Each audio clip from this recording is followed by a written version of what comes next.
أعوذ بالله من الشيطان الرجيم. بسم الله الرحمن الرحيم. وهذا كتاب أنزلناه مبارك مصدق الذي بين يديه ولتنذر أم القرى ومن حولها والذين يؤمنون بالآخرة يؤمنون به وهم على صلاتهم يحافظون. ഇതാ നാം അവതരിപ്പിച്ച നന്മ നിറഞ്ഞ ഒരു ഗ്രന്ഥം.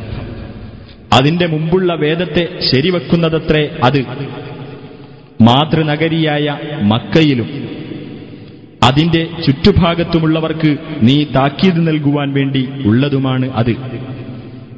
പരലോകത്തിൽ വിശ്വസിക്കുന്നവർ ഈ ഗ്രന്ഥത്തിൽ വിശ്വസിക്കുന്നതാണ്.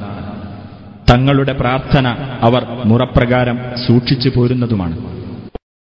وَإِذَا قُرِئَ الْقُرْآنُ فَاسْتَمِعُوا لَهُ وَأَنصِتُوا لَعَلَّكُمْ تُرْحَمُونَ. ഖുർആൻ പാരായണം ചെയ്യപ്പെട്ടാൽ നിങ്ങളത് ശ്രദ്ധിച്ചു കേൾക്കുകയും നിശബ്ദത പാലിക്കുകയും ചെയ്യുക. നിങ്ങൾക്ക് കാരുണ്യം ലഭിച്ചേക്കാം.